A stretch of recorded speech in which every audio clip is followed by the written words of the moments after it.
Hello বন্ধুরা, আমার চ্যানেলে তোমাদের সবাইকে ওয়েলকাম। আশা করছি তোমরা সবাই খুব ভালো আছো। আমিও খুব খুব খুব ভালো আছি। আজকে সকাল সকাল তোমাদের কাছে একটা ব্লগ নিয়ে চলে আসলাম। আজকে আমি ফুল তুলছি, আমাদের ছাদের কিছু গাছের ফুল তুলছি, তাই ভাবলাম তোমাদের সাথে ভিডিওটা শেয়ার করি। আমাদের যেহেতু বাড়িতে নিচেতে কোনো জায়গা নেই গাছ লাগানোর মতন, তাই জন্য আমরা ছাদেতেই গাছ লাগিয়ে রেখেছি। কি করব বলো, যাদের জায়গা নেই তারা কি করবে? তারা তো ছাদেই গাছ লাগাবে বলো। তাই ফুল গাছগুলো ছাদে লাগিয়ে রেখেছি। এটা হচ্ছে নয়নতারা, আমরা বলি নয়নতারা, অনেকে বলে বটকৃষ্ণ। আমার তো খুবই ভালো লাগে। আর এই ফুলটা কি বলো তো, 12 মাস হয় জানো তো, যার জন্য না মানে খুব সুবিধা হয়, সারা বছর ফুলটা হয়, যার জন্য ঠাকুরকে পুজো দেওয়ার জন্য আমরা ফুলটা পেয়ে যাই। আমি তো খুব যত্ন করে গাছগুলোকে রেখে দিই যাতে কিছু না হয়। আর এখন আমি তুলব নীলকণ্ঠ। আমাদের এটা থোপো নীলকণ্ঠ, অনেকে সাদা আছে, সাদাটা আমাদের নেই। আমি শিব পুজো যেহেতু করি, নীলকণ্ঠ ফুলের গাছটা লাগিয়ে রেখেছি। নিচেতে আগে ছিল, তো গাছটা মারা গেছে, তো এই ছাদে আর একটা গাছ লাগিয়েছি। খুবই ভালো লাগে। আজকে না নীলকণ্ঠ ফুলটা অনেকটা কম ফুটেছে, কালকে যেহেতু অনেক পরিমাণে ফুটেছিল সেই কারণে আজকে ফুলটা অনেকটা কম ফুটেছে, কুড়ি যেহেতু কম ছিল। আমার তো খুব ভালো লাগে। কি বলো তো, প্রচণ্ড রোদ, যার জন্য না ঠিক কালারটাও ঠিক আসছে না।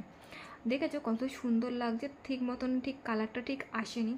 আমার নীলকণ্ঠ ফুল তোলা হয়ে গেছে। এটা হচ্ছে জবা, এটা হচ্ছে গোলাপি কালারের জবা।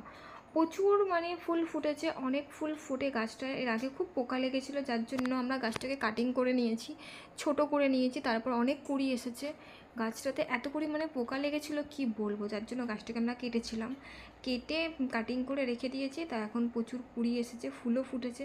দেখতে পাচ্ছ কত ফুল ফুটেছে, এত সুন্দর লাগছে দেখতে না, কি বলবো।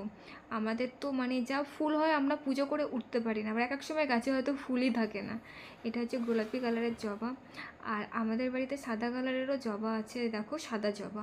সাদা কালারের যে কোনো ফুলই আমার খুব ভালো লাগে, আমার তো খুব ভালো লাগে। সাদা জবাটা বেশি খুব একটা আজকে ফোটেনি, যা ফুটেছে আমি তুলবো কিছু কিছু রেখে দেবো।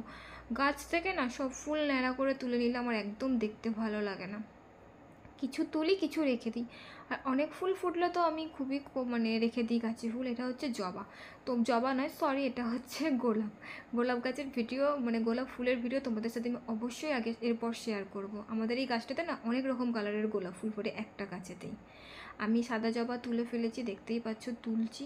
আজকে গাছটাতে মানে ফুলটা অনেকটা কম এসেছে, নাহলে 15টা 20টা করে ফুল ফোটে। দেখতে পাচ্ছ কত সুন্দর লাগছে সাদা জবা। আমার তো খুব ভালো লাগে, তোমাদের কেমন লাগে অবশ্যই তোমরা কমেন্ট করে বলো। আর এটা হচ্ছে টগর ফুল।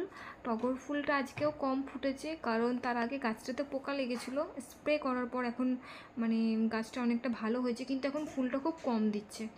দেখতেই পাচ্ছ টগর ফুল, টগর ফুলগুলো আমি তুলে নিচ্ছি। কিছু ফুল তুলবো, কিছু ফুল রেখে দেবো। গাছ থেকে পুরো সব ফুল তুলে নিলে গাছের সৌন্দর্যটা নষ্ট হয়ে যায়, দেখতে একদমই বাজে লাগে। গাছের সৌন্দর্যই হচ্ছে ফুল, সবই যদি তুলে নিলাম তাহলে গাছটাকে কেমন ন্যাড়া ন্যাড়া লাগে না। দেখতে পাচ্ছ গাছটা যথেষ্ট বড়, টগর ফুলগুলো আমার তোলা হয়ে গেছে। আমার তো ফুলের চুবড়ি ভর্তি হয়ে গেছে, এত পরিমাণে ফুল হয়েছে। এইবার এটা হচ্ছে করবী ফুল। করবী গাছেরটাও অনেকটা বড়, আমি সবসময় ফুল তুলি না, কারণ আমার ভয় লাগে যে যদি ডালটা ভেঙে যায় তাহলে কি হবে। করবী ফুলও আমি খুব সাবধানে তুললাম। এটা হচ্ছে রক্ত করবী, যেটা সেই লাল টকটকে টাইপের হয়। এটা কি বলতো 2-3 দিনের ফুল, যার জন্য কালারটা অনেকটা লাইট লাগছে। আর এটা হচ্ছে তুলসী গাছ, সবাই তো তুলসী গাছ চেনই। তুলসী পাতা যেহেতু পুজোর জন্য লাগে, আমি তুলসী গাছে আলাদা করে লাগিয়ে রেখে দিয়েছি, দেখতেই পাচ্ছ। যাদের তোমাদের বাড়িতে একদমই নিচে জায়গা নেই তারা এরকমভাবেই না ছাদে না গাছ লাগাবে। কিছু আমার ফলেরও গাছ আছে, অবশ্যই তোমাদের সাথে আমি ভিডিও শেয়ার করব। দেখতেই পাচ্ছ তুলসী পাতা তোলা হয়ে গেছে। আমার ভিডিওটা যদি তোমাদের ভালো লেগে থাকে অবশ্যই আমার ভিডিওটাতে লাইক করো, কমেন্ট করো, শেয়ার করো, পাশে থেকো তোমরা।